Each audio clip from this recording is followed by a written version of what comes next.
High বন্ধুরা, আজ আমি যাচ্ছি বাবা লোকনাথের চাকলা ধামে।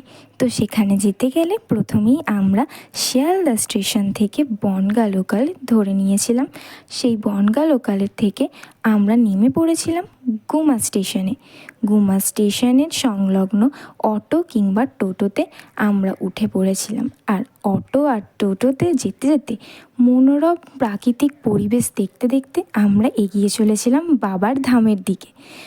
আর অবশেষে আমরা পৌঁছে গিয়েছিলাম মন্দিরের প্রবেশদ্বারের সামনে। তবে প্রবেশের আগে তার আশেপাশে থেকে আমরা এই রকম ছোটোখাটো দোকান থেকে একটা ডালা সংগ্রহ করে নিয়েছিলাম।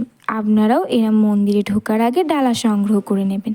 আর আমাদের ডালাটা ছিল ঠিক এই ডালা নিয়েই আমরা প্রবেশ করছিলাম ধীরে ধীরে মন্দিরে। আর মন্দিরের এই পাশে লম্বা বিল্ডিংটা ছিল গেস্ট হাউস, এখানে হয়তো গেস্টরা আসেন।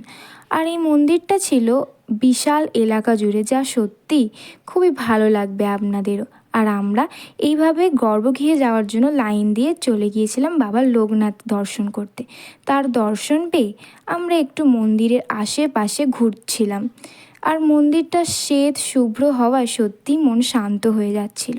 তারপরেই আমরা মন্দিরের উপরে ঘুরতে চলে গেলাম। জায়গাটাও ছিল বেশ বড়, এখানে সবাই খুব সুন্দরভাবে ঘোরাঘুরি করছিল।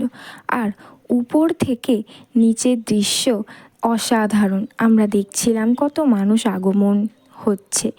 তারপরেই আমরা নিচে নেমে গিয়েছিলাম। আর সেখানে বসেছিল এরকম ছোট্ট ছোট্ট নিত্য প্রয়োজনীয় জিনিসের রকমারি দোকান। সেখান থেকে আপনারা পারলে নিত্য প্রয়োজনীয় জিনিস সংগ্রহ করতে পারেন। আর এইখানটা ছিল পার্কিং লট, আপনারা যারা গাড়ি নিয়ে আসবেন অবশ্যই এখানে পার্কিং করবেন। তারপরেই আমাদের খিদে পেয়ে গিয়েছিল, তাই আমরা ভোগ প্রসাদ খেতে গিয়েছিলাম, যেখানে রাজভোগের দাম ছিল 80 টাকা আর খিচুড়ি ভোগের দাম 40 টাকা। আমরা নিয়েছিলাম খিচুড়ি ভোগ। তো সেখানে প্রথমে এরকমভাবে বসে পড়েছিলাম। তারপরে আমাদের একে একে করে পাতা চলে এলো, সেখানে এসে গেল গরম গরম খিচুড়ি আর তার সাথে একটু চচ্চড়ি, আর তার সাথে পায়েসও ছিল, যে স্যুপটা আমি নিতে পারিনি। আর তারপরেই আমরা চলে গিয়েছিলাম মন্দির সংলগ্ন এই সবুজ সবজি বাজারটাতে, যেখানে চাষিরা সরাসরি মাঠ থেকে এই ধরনের সবজি বিক্রয় করার জন্য নিয়ে আসে।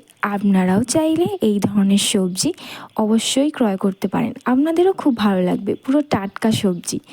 তারপরেই আস্তে আস্তে দেখলাম যে সূর্য নেমে গেছে, এবার আমাদের বাড়ি ফেরার পালা। আবার দেখা হচ্ছে অন্য কোনো ভিডিও। আজ তবে আসি, টাটা।